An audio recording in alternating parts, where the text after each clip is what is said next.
इसी प्रस्तुति के अगले क्रम में पूज्य गुरुदेव ने महापुरुष कबीर के पद बहुरिन आई हैं को शूरों के मैदान में पद की आध्यात्मिक व्याख्या हम सबके मार्गदर्शन के लिए दिया है।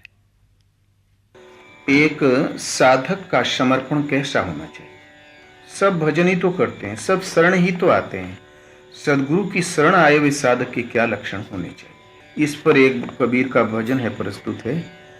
तो बहुरिन आई हैं को शूरों के मैदान में, बहुरिन आई हैं को शूरों के मैदान में, शूरों के मैदान में कुरों का क्या काम है।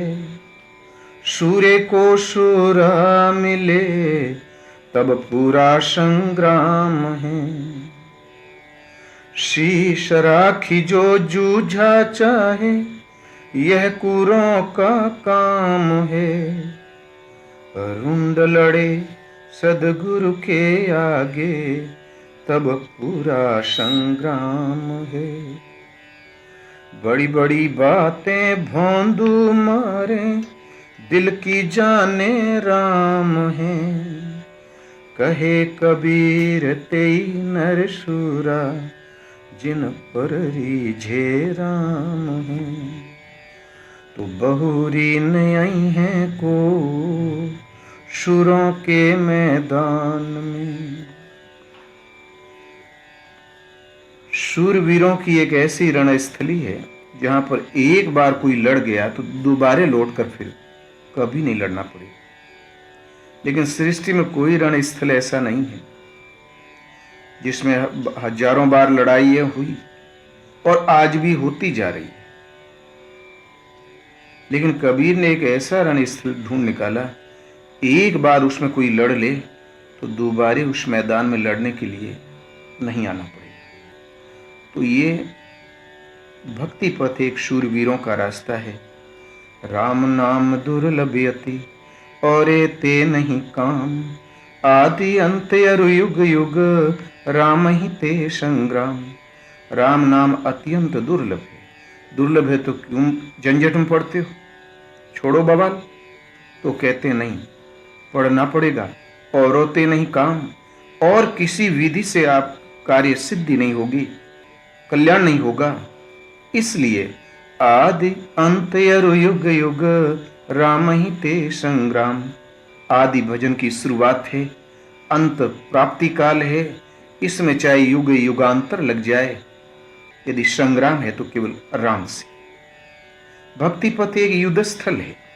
भगवान कृष्ण ने गीता में बताया, अर्जुन ने जब प्रश्न किया कि भगवान, ये मनुष्य न चाहता हुआ किसकी प्रेरणा से पाप का आचरण करता है, बलात्कार से घसीट कर किसकी प्रेरणा से पाप का आचरण करता है, तो भगवान कृष्ण ने कहा, अर्जुन, काम एस क्रोध एस रजोगुण समुद्भवम महासनो महापापमा विद्येनमी वैरिणम।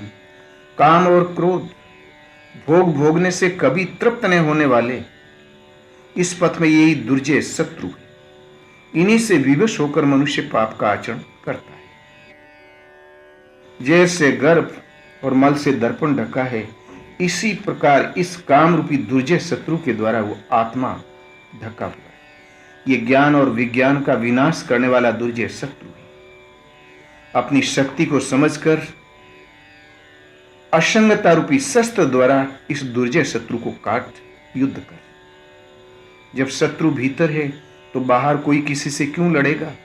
वास्तव में ये एक अंतःकरण की लड़ाई, उसी का समर्थन हर ईश्वर पद के सच्चे महापुरुष ने किया है।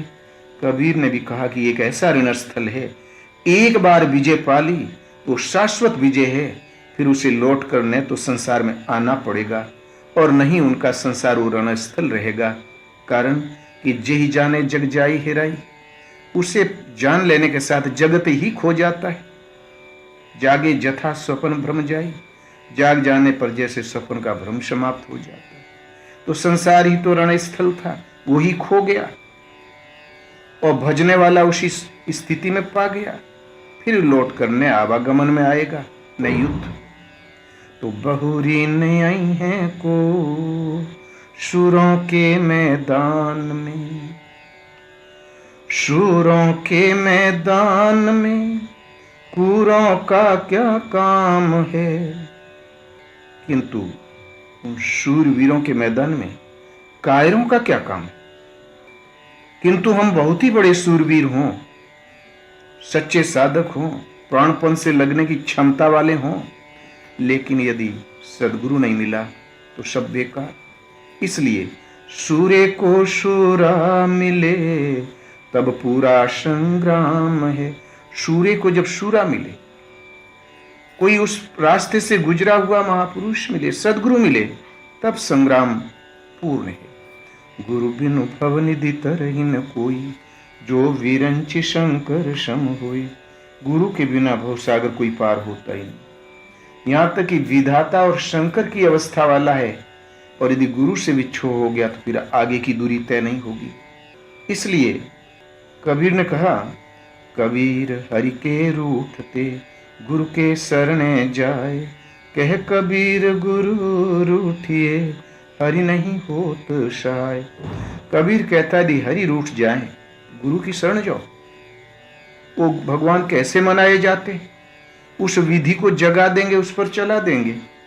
लेकिन कह कबीर गुरु रूठिए हरि नहीं होत सहाय। यदि सदगुरु ही उपलब्ध नहीं अथवा रूठ गए तो भगवान फिर सहायक नहीं होंगे। क्यों कि परमात्मा यदि परम धाम है तो आरंभ से लेकर पूर्ति पर्यंत सदगुरु ही उसका मार्ग, उस धाम का मेन गेट है। इसलिए सूर्य को शूरा मिले तब पूरा संग्राम है। उस शूरवीर साधक को सूरा सदगुरु मिले, प्राप्त हो जाए, तब संग्राम पूरा। फिर सदगुरु की शरण में शिष्य को कैसा होना चाहिए। तो शीश राखी जो जूझा चाहे, ताकुरों का काम है। रुंड लड़े सदगुरु के आगे, तब पूरा संग्राम है। अपना सिर रख के यदि जूझना चाहता है, युद्ध करना चाहता है, ये कायरों का काम। बोला सिर ही कट जाएगा तो फिर हम क्या जूझेंगे। शीश देने का अर्थ है अपना पूर्वाग्रह, अपनी समझ, अपनी सूझबूझ, ये सब त्याग दो, समर्पण कर दो चरणों में। और गुरु क्या देते हैं, कौन विद्या देते हैं, साधना की किस रीति नीति को प्रदान करते हैं, उसको धारण कर दो। अपना मस्तिष्क, अपना विचार, अपनी सूझबूझ चढ़ा दो, काट के अलग कर दो। वो जो देते हैं उसको धारण कर लो। ये इसी का चढ़ाना है। गुरु कुछ कहता है, चेला कुछ सोचता है। ऐसे साधक कभी कामयाब नहीं होते। इसलिए हम अपना पूर्वाग्रह, अपनी सूझबूझ, अपनी समझ रखते हुए युद्ध करना चाहें, ये कायरों का काम है। उसको चरणों में उसको समर्पण कर दो। वे जो दे उस विधि को धारण कर दो, उन विचारों से संयुक्त हो जाओ और तुम एक रुंड की तरह लड़ते रहो।